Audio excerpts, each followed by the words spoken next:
उससे काफी ज्यादा परसेंटेज आके ऑलरेडी बढ़ चुका है, जबकि शाम 6 बजे तक वोटिंग है। इससे उम्मीद की जा रही है कि इस बार एक नया रिकॉर्ड जरूर बनेगा।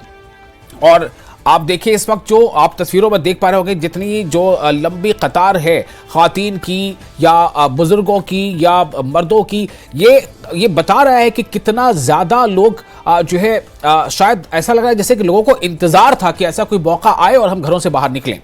न सिर्फ ये कि लोग वोट दे रहे हैं बढ़ चढ़कर, बल्कि उनके चेहरों पर खुशियां हैं, वो मुस्कुरा रहे हैं, वो वोट देकर खुश हैं। उन्हें लग रहा है कि हमारी जो है ये एक बड़ी जिम्मेदारी है, वो इस जिम्मेदारी को महसूस कर रहे हैं। और लोकतंत्र में, जमहूरियत में जो अपनी हिस्सेदारी है उसका बखूबी जो है उसका जो किरदार है वो अदा कर रहे हैं। काफ़ी आपको बता दें कि जो अच्छी खबर है वो ये है कि 1 बजे तक का जो वोटिंग परसेंटेज अभी जो आया है वो हम पहले बता चुके हैं। एक बार फिर आपको बता दें कि 1 बजे तक जो वोटिंग फीसद आया है मजमूई तौर पर पूरे श्रीनगर पार्लिमानी हल्के में मजमूई तौर पर यह है तकरीबन 24%। अब 24% का मतलब यह है कि 2019 में जो लोकसभा इंतखाबात हुए थे, तो 2019 के लोकसभा इंतखाबात में श्रीनगर पार्लिमानी हल्के में वोटिंग परसेंटेज था 14.1, और जबकि अभी ये शुरुआती 4 घंटों में ही, यानी कि बल्कि थोड़ा सा और ज्यादा वक्त हम ले लें, यानी कि 1 बजे तक का जो आंकड़ा है उसमें ये 14% को काफी आगे निकल चुका है। ऐसे पार करके वो 24 तक पहुंच चुका है, यानी 10% तो बढ़ चुका है ये। जबकि अभी शाम 6 बजे तक वोटिंग होनी है। साफ इशारा मिल रहा है कि इस बार वोटिंग परसेंटेज बहुत हौसला अफजा रहेगा। इस बार किसी तरह का कोई डर खौफ लोग महसूस नहीं कर रहे हैं। लोग घरों से बाहर निकल रहे हैं, वोटिंग कर रहे हैं। मौसम भी कुल मिलाकर बहुत अच्छा है। कुछ एक जगहों पर सुबह में बारिश की खबरें थी, लेकिन ज़्यादातर जगहों पर मौसम ठीक है। और आप देखिए इसी वजह से लोग जो है खुले में भी काफ़ी दूर दूर तक खड़े नजर आ रहे होंगे। तो वोटिंग फीसद 2019 के चुनाव के मुकाबले 10 से ज़्यादा फीसद वो ऑलरेडी बढ़ चुका है। और 2014 में जो इंतखाबात हुए थे, 2014 में वोटिंग फीसद था तकरीबन 25, यानी 25 आशारिया कुछ, यानी 26 से कम। तो 26 से कम तो, और अभी हम 24 तक पहुंच चुके हैं यहाँ पर श्रीनगर की अभी तक की जो वोटिंग का आंकड़ा है। इसका मतलब है कि शाम 6 बजे तक वोटिंग का फीसद बहुत ही बेहतर होने जा रहा है। तो श्रीनगर लोकसभा पार्लिमानी जो हल्का है, लोकसभा सीटें, यहाँ पर वोटिंग का अमल जारी है। और ये जो वोटिंग में लोगों के बढ़ चढ़ कर शामिल होने का, हिस्सा लेने का ये जो ट्रेंड है, इससे साफ जाहिर होता है कि लोगों का कहीं ना कहीं एतमाद है इस सिस्टम पर। लोग भरोसा कर रहे हैं इस सिस्टम पर। लोगों को लग रहा है कि ये हमारे लिए है, ये जमहूरियत का जश्न हमारे लिए है, ये लोकतंत्र का महापर्व, लोकतंत्र का त्यौहार हमारे लिए है, और इसलिए लोग घरों से बाहर निकल रहे हैं।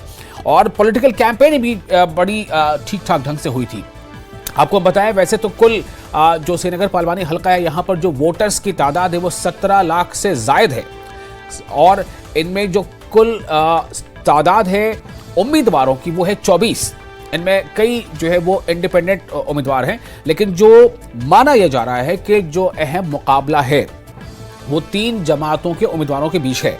नेशनल कॉन्फ्रेंस के सैयद आगा रूहुल्लाह मेहदी और PDP के वहीदुर रहमान पर्रा और अपनी पार्टी के मोहम्मद अशरफ मीर, इन तीनों के बीच माना जा रहा है कि मुकाबला जो है वो ट्रायंगल यानी त्रिकोणीय मुकाबला है।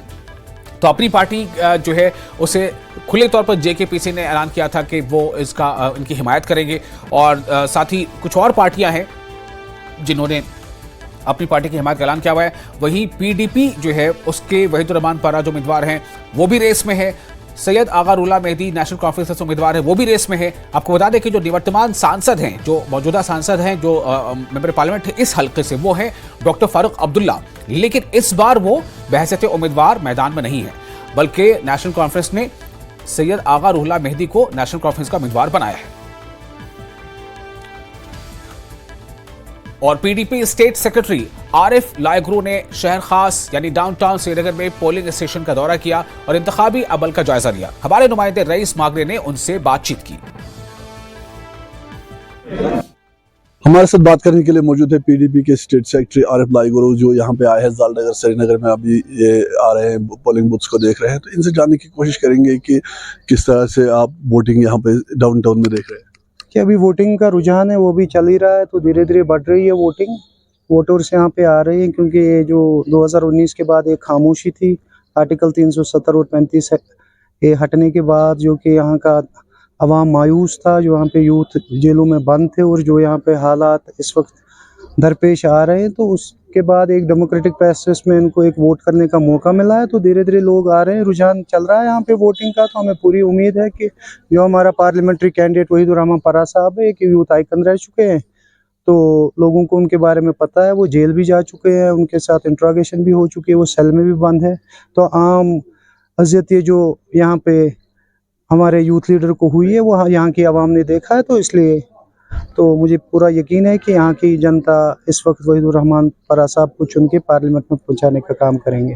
जिस तरह से आपका ये कहना है कि आपके जो वर्कर्स है उनको हरासा किया जा रहा है, अरेस्ट किया जा रहा है, लेकिन दूसरी तरफ से पुलिस उसको सिरे से नकार रही है, किस तरह देख रहे हैं? देखिए, हमने कल वीडियो भी अपलोड किए थे हमारे ट्विटर हैंडल पे कि जहाँ साउथ कश्मीर में भी हमारे वर्कर्स को हरासा किया गया, सारी शरीफ से भी न्यूज़ आई, तो हमने ये कल बाजी ने ये महबूबा मुफ्ती साहिबा ने प्रेस कॉन्फ्रेंस में भी हमने ये बता दिया, तो हमारे यहाँ पे हमने होम मिनिस्टर साहब को भी टैग किया ट्वीट में, तो क्या इक़दाम उन्होंने लिए, तो अभी तक हमने पूरी कोशिश की थी, हमारे बहुत सारे वर्कर्स अभी भी बंद है, तो लेकिन वोटिंग का रुझान चल रहा है, तो इंशाल्लाह हमें उम्मीद है कि शाम तक जब तक वोटिंग खत्म होगी, वोटिंग परसेंटेज ज़रूर कश्मीर खित्ते में बढ़ेगी और इंशाल्लाह हमें पूरी उम्मीद है कि PDP को भारत अक्सरियत से जीत मिलेगी।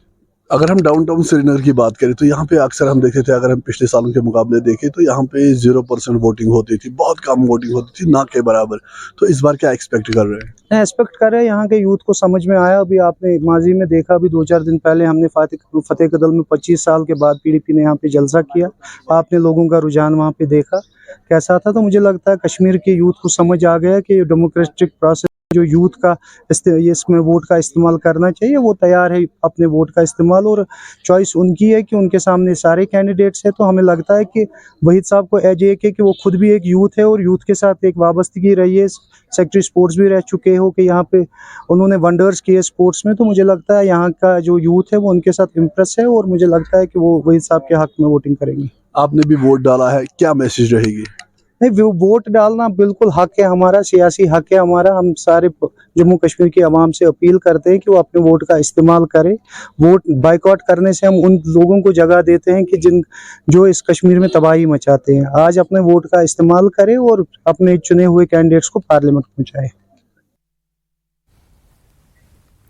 और पहली मर्तबा वोट डालने वालों की बड़ी तादाद पोलिंग मराकज पर देखी जा रही है। ख्वाजा बाग श्रीनगर में पहली बार वोट देने वालों ने कहा कि बेरोजगारी बुनियादी मसला है।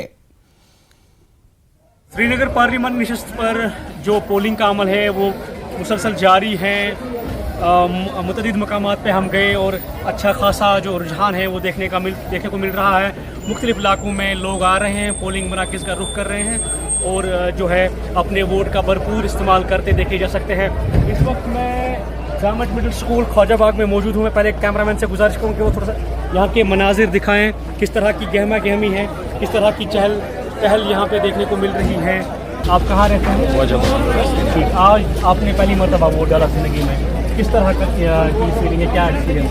सर मैं पहली बार वोट डालने आया हूँ, ज़िंदगी में पहली बार वोट डाला है कि हम चाहते हैं कि हमारी बात आगे पहुँच जाए। हम अमन चाहते हैं, हमें बेरोज़गारी बहुत है यहाँ, हम चाहते हैं कि हमारे साथ इंसाफ हो जाए, क्यों यहाँ पे आज काम भी नहीं मिलता है। उसके बगैर, बेरोज़गारी के बगैर कौन सा इशू ऐसा है जो आप चाहते हैं? और पढ़ाई में भी यहाँ पे फोकस होना चाहिए। अच्छा, हाँ, कैरियर अपॉर्चुनिटी करनी चाहिए। आप मुझे अपना दाव दे दीजिए। कि कहाँ से हैं आप? क्या करते हैं आप? क्या करते हैं आप? स्टडी करते हैं? मैंने ग्रेजुएशन की रिसेंट। तो आज आपका पहला वोट है? जी। आपने डाला वोट? जी। किस तरह की experience? It was an good experience. तो क्या सोच कर आपने वोट डाला आज? यही हम चेंज चाहते हैं। Change? What sort of change? हमारा रहनुमा ऐसा होना चाहिए जो आगे तक बात पहुँचाए हमारी। मैं ग्रेजुएशन किए, मुझे कोई फ्यूचर ही नहीं दिख रहा है आगे। जी, मुझे मेरा रहनुमा ऐसा होना चाहिए कि जो पार्लियामेंट में बात करे, फिर हमारा कोई फ्यूचर आगे दिखे। चलिए, बहुत बहुत शुक्रिया बात करने के लिए। तो नाज़रीन, आपने देखा मुतअद्दिद नौजवान से हमने बात की, फर्स्ट टाइम वोटर्स हैं। इनका यही तजुर्बा है कि ये बड़े खुश लग रहे हैं कि आज वोट इन्होंने डाला ज़िंदगी में पहली बार। तो इनका ये कहना है कि बेरोज़गारी यहाँ पे जो है ज़्यादा है। तो कुल मिला के इनका यही कहना था कि यहाँ पे रोज़गार के जो मौके हैं वो कम हैं, वो निकलने चाहिए। तो ये चाहते हैं कि जो इनका यहाँ से पार्लियामेंट के लिए कैंडिडेट जाएगा वो इनके जो मसले मसाइल हैं, इनके जो एस्पिरेशंस हैं वो उन पे उतरेगा। न्यूज़ 18 के लिए श्रीनगर के बख्शीपुरा इलाके से हमें साजिद रसूल। और पीडीपी के सीनियर लीडर और जनरल सेक्रेटरी ऑर्गेनाइजेशन डॉक्टर महबूब बेग ने पीडीपी कारकुनों को जानबूझकर वोटिंग से दूर रखने का इल्जाम लगाया है। ओवरऑल मैं श्रीनगर पार्लियामेंट्री सीट की बात करूंगा और जेन्युइनली जहां से शिकायतें आ रही हैं वही बात करूंगा। जेन्युइनली शिकायतें डिस्ट्रिक्ट पुलवामा से आ रही हैं। एक तो हमारी जो पार्टी के पोलिंग एजेंट्स थे उनको अंदर एंट्री करने में काफ़ी डिले किया गया। खैर फाइनली हमने भी उनसे कहा कि सब्र रखिए, झगड़ा मत कीजिए, क्योंकि शायद खुदा न खास्ता ये चाहते हैं कि झगड़ा ही हो, उससे हमारा नुकसान होगा। फाइनली उनकी एंट्री हो गई। इस वक्त जो हमारी सबसे बड़ी शिकायत है, खासकर हमारे जो जहां मानना है हमारा कि डिस्ट्रिक्ट पुलवामा है, शुपियां है इन पर्टिकुलर, वहाँ वोट कास्ट करने में काफ़ी डिले हो रहा है। मतलब हमारा सपोज एक वोटर को वोट कास्ट करने में अगर 1 मिनट लगता है तो वहाँ काफ़ी डिले हो रहा है। तो इससे जो लोग क्यू में खड़े हैं वो परेशान हो रहे हैं। हमारी गुजारिश होगी एडमिनिस्ट्रेशन से कि ये बहुत अच्छी बात है कि लोग जोक दर जोक आ रहे हैं वोट डालने के लिए, उनको अलाउ किया जाए और ज़्यादा तकलीफ पहुँचाए बगैर ये जो डिलेइंग टैक्टिक्स है इसको ख़त्म करके लोगों को डिले क्यों किया जा रहा है? डिले इसलिए किया जा रहा है कि कम से कम वो लोग वोट डालें, तो वो तंग आ जाएं। वो तकलीफ, सर्दी है, गर्मी है, वो तकलीफ कितनी बर्दाश्त कर सकेंगे? शायद वो मायूस होकर लौट जाएंगे। ठीक नहीं है। जितनी जल्दी पॉसिबल हो उतनी करनी चाहिए। इससे पहले भी आपकी पार्टी ने ये इल्ज़ाम लगाया है कि जो उनके लीडर्स है वो अरेस्ट हो रहे हैं, हैरास हो रहे हैं, तो इसको किस तरह देखें? नहीं, वो भी गलत बात है। अब देखिए, अगर लोग पार्टिसिपेट कर रहे हैं, खासकर कश्मीर जैसी जगह पे जहां बाइकआउट भी रहा है, शटडाउन भी रहा है, अगर पहली बार वो चाहते हैं कि वो अपना वोट कास्ट करेंगे, इसको तो वेलकम करना चाहिए। और जो मेन स्ट्रीम पॉलिटिकल पार्टीज हैं उनको लेवल प्लेइंग फील्ड देना चाहिए। अब पीडीपी को ही दहशत करना, पीडीपी के ही लोगों को हरास करना, पीडीपी के लोगों को जो फ्रंट रनर हैं जो ऑर्गेनाइजेशन में, उनको थानों में भेज के परेशान करना। और कांग्रेस के सीनियर लीडर तारिक हमीद कर्रा ने खालसा स्कूल बगरबिल बाग श्रीनगर में अपना वोट डाला और कहा कि लोग अपने वोट का इस्तेमाल करते हुए जवाब देंगे कि वो क्या चाहते हैं और किसको चुनते हैं।